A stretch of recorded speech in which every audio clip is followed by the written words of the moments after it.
We're going to be talking about Euler's formula. But first, I want to give a special thanks to Neil and Adia Hawkins for actually getting me this board. It's right on the video. So Euler's formula. So here.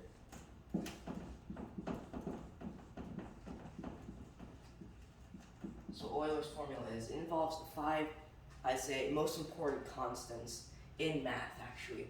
You have Euler's number, the imaginary number, pi, 1, and 0. But you may be asking yourself, if the inner mathematician may be asking yourself, well, we know this statement's true, but how do we prove it? So in this video, we're actually going to prove it, right? So the first thing what we know is the power series of e to the x. So it's 1 plus x over 1 factorial plus x squared over 2 factorial plus x cubed over 3 factorial plus x to the fourth over 4 factorial. It keeps on going on, right? But now, what about the power series e to the ix? And so in this case, what we're going to do is we're not going to care about any of this right here. We're going to care about e to the I pi, but we're going to replace pi with x. So we're going to make the power series for e to the ix. So it's going to start out the same with the 1. So 1 plus. Now it's not x to x over 1 factorial. It's going to be ix over 1 factorial.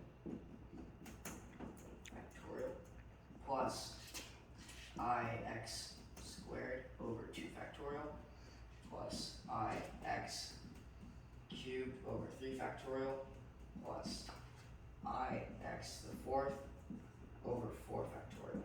Okay? But we can simplify this. We see this ix squared.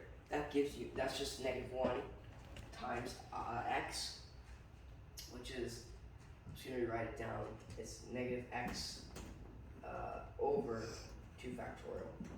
And same with this 4 right here. That's negative, or it's I squared times I squared, which give you plus x to the fourth over 4. Okay? Alright. So I'm just going to remove these things with the. So it's going to be minus x over 2 factorial. Let's see, plus x over 4 factorial.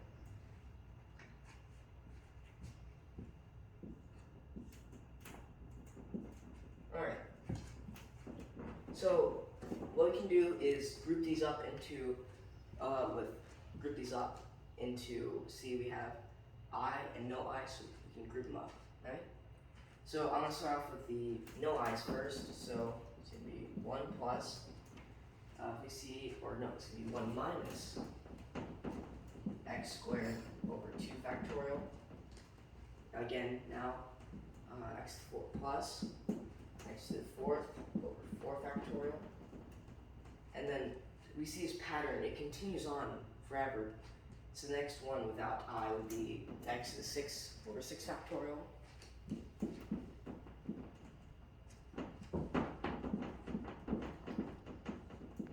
And just continue going on, okay? Next one we're going to do is with the i's.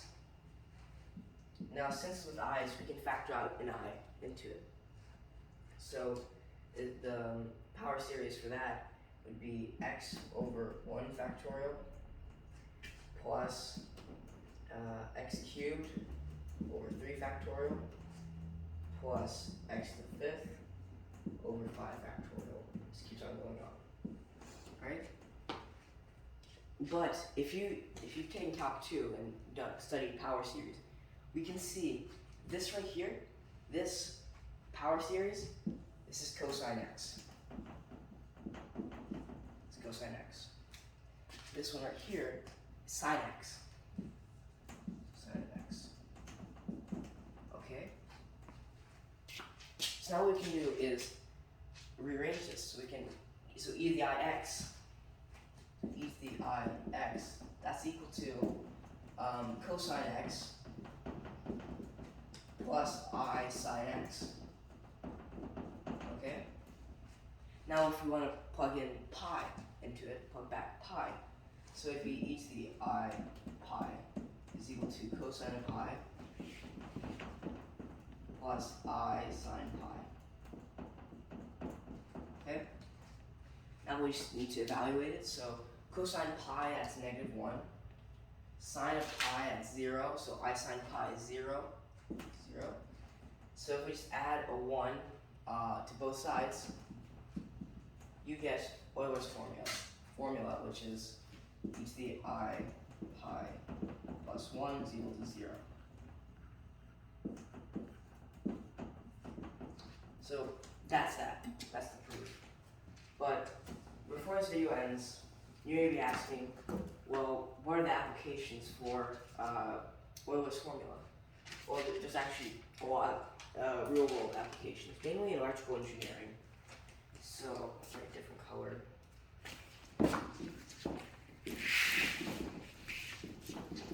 Applications. Alright, so first one is not just imaginary numbers. I don't need to put that down because we all know that. Differential equations.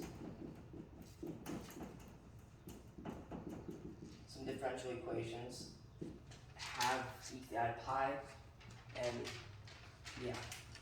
Next up is circuits.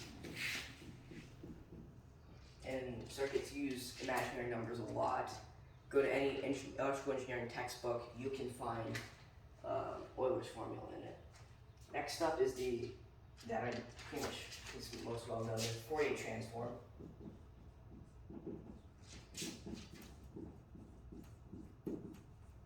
Which is this.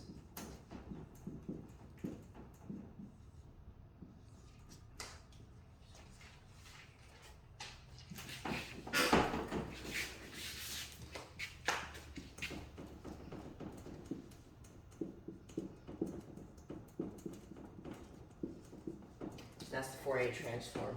And you can see you have this e raised to the I pi. And then etc. There's plenty of other examples of real world applications for Euler's formula. So thank you guys for watching. Have a great day.